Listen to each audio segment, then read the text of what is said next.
दिनै आदिबासीफोरनि हुल दिवस सान आरो बे सानजों लोब्बा लाखिनानै दिनै गसाइगाव महकुमानि सिङाव थानाय श्रीरामपुराव सान्थालि माहारिनि गेजेराव गोदो गोदायनि बिर जोहोलावफोरनि जेरै सिद' मुर्मु आरो कान्हु मुर्मुनि मुसुखा गायसननो थाखाय थाग थियारि खालामनाय जादों। दिनै बे हाबाफारियाव नुजाफैनो हादों बिटिसिनि लेङाइ गाहाय मावफुं सोद्रोमा मुस्रि गबिन्द्र चन्द्र बसुमतारी, हाग्रा बिफाननि इएम रन्जित बसुमतारी, 3 नं सानजा क'क्राझार बियाबनि एमएलए मुस्रि लरेन्स इस्लारिजों लोगोसे 3 नं श्रीरामपुर बियाबनि एमसिएलए सजल सिंह आरो बिटिसिनि नमिनेटेड एमसिएलए मुस्रि उइलसन हासदा।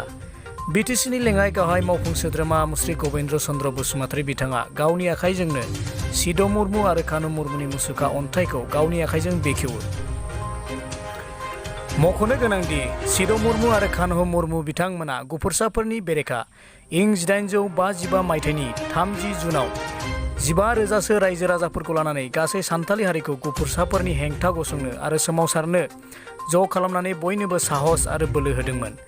मानिनां गबिन्द्र चन्द्र बसुमतारी बिथाङा खौरांगिरिफोरनि सिगाङाव बुंथियोदि सान्थालि हारिया गोदोनि बिर जोहोलावफोरखौ गोसोखांनानै दिनैसिमबो मान बावबोदों। थिग बेबादिनो जों गावजों गाव मान होलायोब्लासो जौगानो हागोन आरो गादब जानाय हारिफ्रा खौसे जायोब्ला गोबां जौगानाय हाबाफोर मावलांनो हागोन होननानै फोरमायो।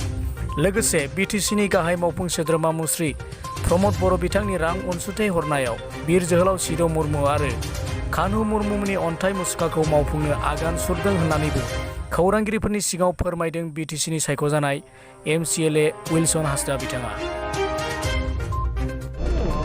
दिनै श्रीरामपुरनि बे राजालामा सेरावनो दिनैनिफ्राय 200 बोसोर सिगाङाव ब्रिटिशनि जि गाग्लोबनाय ब्रिटिशनि जि अत्याचार बेनि बिरुद्धे सोमावसारनानै सान्थाल हारिनि लोगोसे भारतनि उदांस्रिनि थाखाय जि दावहा नांदोंमोन आरो बे दावहा नांनायावनो बिथांमोना गावनि जिउ बाउसोमदोंमोन।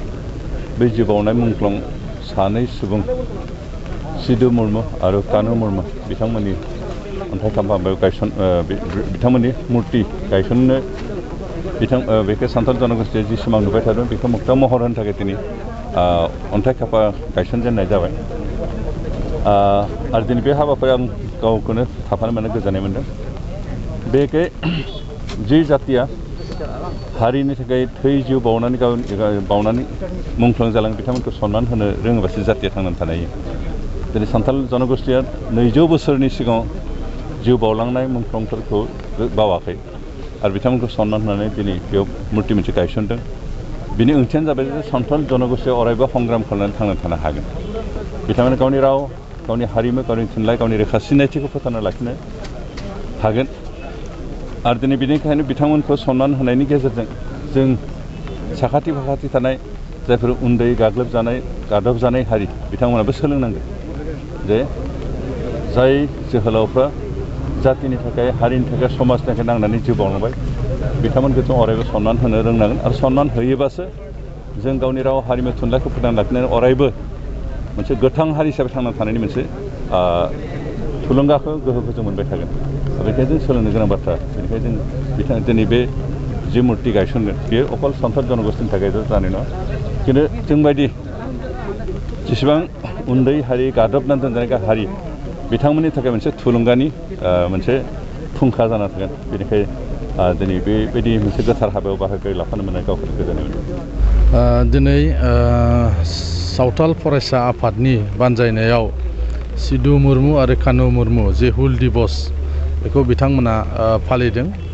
कभिड प्रट'कलखौ मेनटेन खालामनानै बिथांमोना दिनै श्रीरामपुराव सिलेब्लेब हाबाफारिनि गेजेरजों बिथांमोना फालिदों। लोगोसे बावहाय दिनै श्रीरामपुराव सिद' मुर्मु आरो कान्हु मुर्मुनि बिथांमोना मुसुखा गायसननो थाखाय माने फाउन्डेसन खालामदों। बावहाय बिटिसिनि डेपुटि चिफ मानगोनां गबिन्द्र बसुमतारी आरो इएम आरो गोबां एमसिएलएफोरजों लोगोसे आंबो बेयाव बाहागो लाफादों। बिटिसिनि मानगोनां चिफ प्रमद बर' बिथाङा राङारि अनसुंथाइ होदों सिद' मुर्मु आरो कान्हु मुर्मुनि मुसुखा गायसननो थाखाय। दा बिनिनो बिथांमोना दिनैनि हाबाफारिजों लोब्बा लाखिनानै बे फाउन्डेसन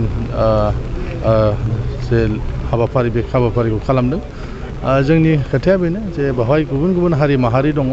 बयबो हारि माहारिया जों जेन' मोजां मोनसे सोमोन्दो लाखिनानै बिटिसिआव गोजोन आरो खौसेथिनि हाबा मावलांनो हायो बेखौ थांखि लानानै दिनै बिटिसिनि जे सरकार मानगोनां चिफ प्रमद बर' बिथाङा हाबाफारि लादों आरो बे हाबाफारि बायदियैनो दिनै बिथांमोननोबो राङारि मोनसे अनसुंथाइ होदों जायखौ दिनै भारतआ गनायदों जे सान्थाल बिद्र'हनि जागायजेननाय सिधु मुर्मु आरो कानु मुर्मुनि रिकगनाइज होदों आरो बेखौ बिथांमोना गावसिनि सान्थाल ओनसोल एबा आदिबासि ओनसोलाव बिथांनि मुसुखा गायसननो थाखाय बिथांमोना गोबाव समनिफ्रायनो दाबि खालामबाय थादोंमोन आरो बेखौ दिनै मानगोनां बिटिसिनि चिफ प्रमद बर' बिथाङा मावफुंना होदों बिनि थाखाय बिथांमोनाबो गोजोननाय फोरमायदों।